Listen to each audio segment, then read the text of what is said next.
All right, this is Mike Lorrain at the Northwest Pinball and Arcade Show 2012. I'm here with the man, the devil. He just gave a great seminar, Mr. Steve Ritchie. Steve, thanks for taking the time to talk with me. How are you doing? I'm doing great. I love the show. It's like a lot of fun. There's probably more pinball machines here than at any other show, and a lot of great enthusiasts. How'd you feel about your seminar today? How did it go? Went great. You know, I just sort of wing it usually, and I don't know, I concentrate on entertaining people rather than instructing them or some kind of lecture thing. I just don't do that. So tell me, let's talk a little bit about ACDC. Sure. So tell me, can you tell me a story about game development that maybe you haven't shared yet with anyone? Well, initially we were a little bummed out when they said, well, you can only have 5 songs, and we had a bit of an argument with the licensor, and as it turned out, these people that were limiting our songs were not really the licensor, as we found out later, and gradually it grew to 7 songs, and then finally to 12 tunes, which we initially wanted. We needed them for our game plan. So we did get them all, and it's wonderful. So who worked with you on ACDC doing the audio portion of the game? Dave Thiel, a great audio engineer. He's also responsible for revamping our entire sound system.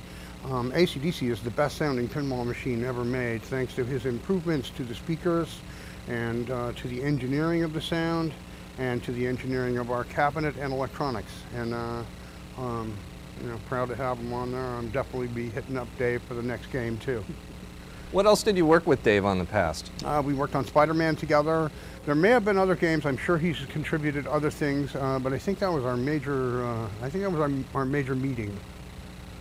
So yesterday I interviewed Doug Watson. He's also here at the show. He told a great story about working with you on Black Knight 2000. And would you care to share a story you remember working with Doug in the years past? Sure. Once Doug, while we were working on the Black Knight 2000 project, he actually approached the president of Williams, general manager, Ken Fidesna, and he said, "You know, Ken, I'm going to need a suit of armor for the AMOA show where we're going to debut, Black Knight 2000." And he goes, "Get out of here, Doug. You're not going to get a suit of armor. What do you want that for?" And he said, "Well, I want people to toss lemons and fruit to me, like melons and whatever, and I'm going to slice them with a broadsword. We can have tarps around the place." And we all just laughed. So that didn't happen? No, it didn't happen.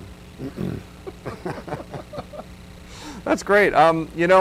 People love stories. So I'm always asking you just about memories you have of working with the games that we all love. So let's talk about, we gave away a Terminator 2 last night machine.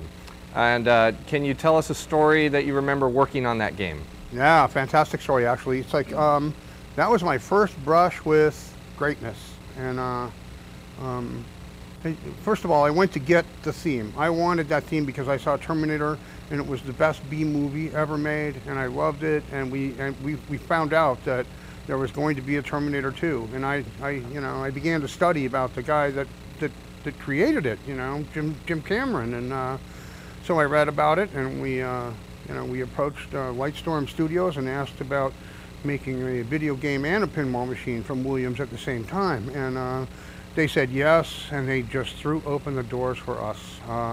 We got props. We had the actual chip, the hand. We had skulls. We got dailies from them. Every day they filmed stuff, we'd get it the next day on VHS. And it was a spectacular thing. But the coolest thing was I got to spend, along with Doug Watson and Dwight Sullivan, 3 hours with James Cameron in his office talking about games. That's great. It was awesome, man. That's like, he was, as enthusiastic as we were. He was definitely a player. He loves pinball. He loves video games. He did at the time anyway. And we just, we felt electrified to be able to be there and listen and talk to him. So it was magic. So one last question I'll add. Sure. Thinking about Terminator 2. Terminator 2 has a video mode. Yes. I love video modes. And we haven't seen a video mode lately in a Stern, if I remember correctly. Yeah. Is there any chance in the future we might see a video mode in a Stern game again? You're definitely going to see a video mode in my next game. It's not a it's usually not a preference of modern programmers. Like Lyman's not really a fan of video modes. He just wants to play the ball. Although he has written some good ones and he has committed to accepting the fact that we are doing a video mode in the next game, at least one, maybe two. And it's totally appropriate in this theme and title, so it's like, you know, I'm looking forward to it. They're going to come back and they're going to be extra special this time. Terrific. Is there anything else you'd like to say to the people watching? No, just that the Northwest Pinball Show is one of my favorite shows to visit. Great people, great time. Thanks for having me. It's an honor to have you here. Thank you, Steve. Sure.